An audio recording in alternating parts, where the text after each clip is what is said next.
عسلامة الناس الكل، اش احوالكم؟ ان شاء الله راكم في خير يا ربي وفي صحة جيدة. نعرف اللي بديت شوية اما الله غالب، شوية ظروف الحمد لله. المهم اليوم جبت لكم ريسيت بنينة كيما متعودة، نعطيكم الحاجات البنينة والسهلة والاقتصادية والمكونات متوفرة في كل دار بحول الله. اليوم الريسيت متاعنا سهلة وخفيفة ومنعشة وبنينة وباردة وصيافة بامتياز، يعني في فصل الصيف، وباردة باردة باردة ومنعشة، اللي هي ميلك تشيك، عصير ميلك تشيك. فوالا، هنا العصير متاعي سهل ماهل. المكونات هي كالتالي كما قاعدين تشوفوا فيهم بالضبط، مش برشا واقتصاديين لماكسيموم. هنا عندي نصف لتر حليب، على 3 مغارف كبار سكر، على كعبة ياغورت فانيليا، على ساشي سكر فاني، عليها فلان كراميل ولا كريمة كراميل كيما تحبوا. فوالا، لهنا نجيبوا الكسر نتاعنا نحطوا فيها الحليب. على فكرة الحليب لهنا راني استعملت إيترا كاملة، ولكن الخطوة الأولى ولا الجزء الأول من الميلك تشيك هي نصف إيترا حليب. يعني الإيترا قسمناهم على نصفين، نصف الأول استعملوه توا والنصف الثاني باش نضيفوه في الآخر مع كعبة الياغورت. دونك هنا حطينا نصف لتر حليب، 500 مليلتر حليب، عليهم 3 مغارف كبار سكر عادي حبيبات، عليهم 10 جرامات فانيليا كما شفتها ساشي هيك الفانيليا متاع الجاتو، والا الفاني السائله اللي متوفر عندك بالطبيعه. ولا ونخلطوهم هنا نحركوهم شويه، ومن بعد نجيبوا كريمه الكراميل والا الفلون. لهنا انا شريت النوعيه هذه اللي فيها الفلون ولا الكريم كراميل معاها الكراميل. ثم نوع اخر تجي كما الكريمه، تجي فقط كريمه الكراميل فقط، يعني من غير الساشيه هذه الصايرون. ولا نحطوا النكهه هذه متاع الكراميل، وبعدين نضيفوا الكريم كراميل، يعني الكريمه متاع الكراميل اللي لونها صفراء. بالنسبة لليوم ريسيت راهي سهلة وبنينة وما تطلبش برشا جهد وبرشا مكونات اقتصادية. كيف كيف لهنا انا عملت لكم كريم كراميل ومعها نكهة الفانيليا، الياغورت هذيك نكهة الفانيليا مع ساشي الفانيليا. فوالا هنا نخلطوهم مع بعضهم كما قاعدين تشوفوا، بعد ما حطينا ساشي الفانيليا ونحطوهم على نار متوسطة حتى يغلي الكريم كراميل. المهم هنا خلطوا ديما ديما تخلطوا باش ما تشدش، وخلوا الكريم كراميل متاعنا يغلي. فوالا،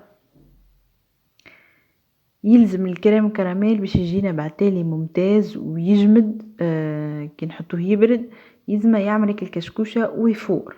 فوالا، خلوه على الاقل شويه ثواني وبعدين نهبطوه من على الغاز على نار متوسطه. شوفوا كيفاش ما شاء الله البنه تحكي وحدها. كما قلت لكم العصير اليوم عملت لكم نكهه كريم كراميل مع الفانيليا، وان شاء الله المره الجايه نعمل لكم يا اما فريز يا اما شوكولا. هم مازالوا نكهتين، يا اما فريز يا اما شوكولا، باش نجربهم الكل ونختار في الاخر انا هي احسن نوع ميلك شيك عجبني. فوالا، مبدئيا ميلك شيك متاع الفانيليا والكريم كراميل بنين على الاخر، ولكن ما نقرر الا ما نجرب ونذوق ونعطي رايي في الشوكولا، ميلك شيك الشوكولا ولا ميلك شيك الفريز. فوالا، ولهنا حتى نستنوا في الكريم كراميل حتى يفور. قلت لكم يبقى سائل، ولكن كي باش نخلوه يرتاح بعدين ويبرد في ساعه ما يتجمد، خاطر الفلون في ساعه ما يجف. فوالا، كما قلت لكم هذه راهي ما هيش ريسيتي، راني ريتها في قناه نوسة. الحقيقه انا ديما نتبع فيها وعجبتني على الاخر وحبيت نجربها ونعطيكم رايي فيها. مبدئيا ممتازه كمشروب صيفي بارد منعش، راهو ممتاز وحاجه مضخمه للمات للضيافات للصحاب للاقارب. حاجه كما قلت لكم مضخمه واقتصاديه، وتنجموا تشراها من برا راهو باغلى الاسواق، ولكن نجموا نعملوها نحن في الدار بحاجه نظيفه واقتصاديه وعلى عينينا. فوالا، لهنا الكريم كراميل بدا يفور كما قاعدين تشوفوا، بدا يغلي. شوفوا كيف غلى هكا، كيز ما يعمل الكشكوشه هذيك حتى يغلي. كيف يغلي بالقدا بالقدا وقتها شويه ثواني ونطفوا عليه ديريكت. ما يبطاش راهو فيسع على نار متوسطة، مش هادية ومش قوية. شفتها كيف طلعت الكشكوشة هذيك راهي علامة على نجاح الفلان بعدين. فوالا هاكا حركتها توا وبعدين نهبطو ديريكت صاي. فوالا توا نفرغوها في حاجة، يا اما تخلوها هي ترتاح تبرد كومبليتمون يعني فوق الطاولة على في المطبخ، والا تفرغوها في حاجة اخرى كما عملت انا لهنا في كيسان بلار. ماذا بك ممكن تسخنوهم قبل باش ما يتكسرش الكاس، والا استعملوا نوعية الكيسان البلار متاعها نوعية جيدة باش ما يتكسرش.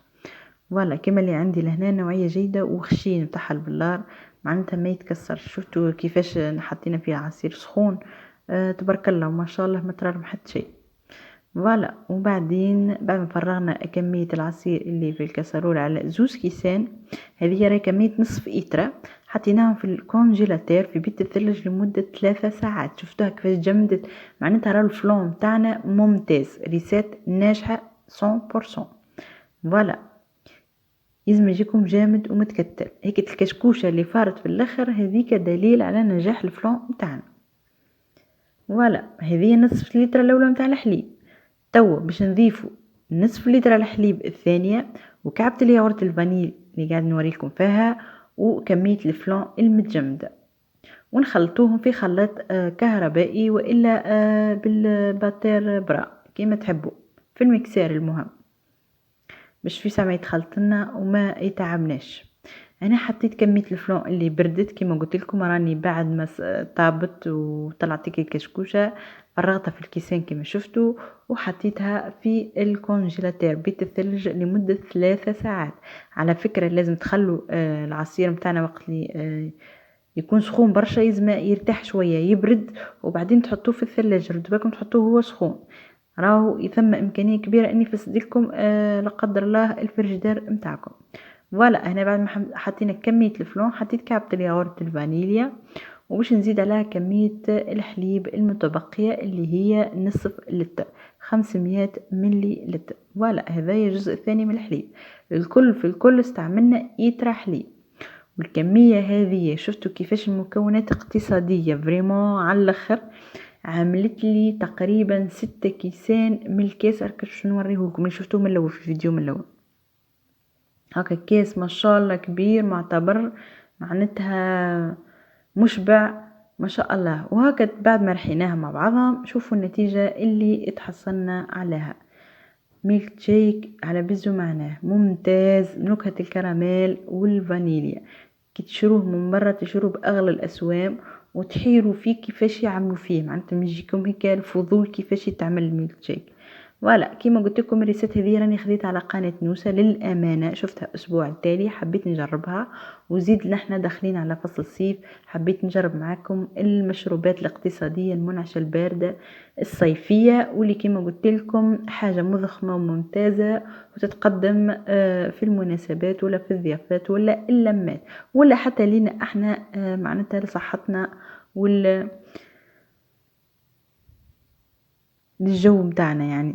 فوالا ان شاء الله تجرباها وصحة وشفاء للناس الكل.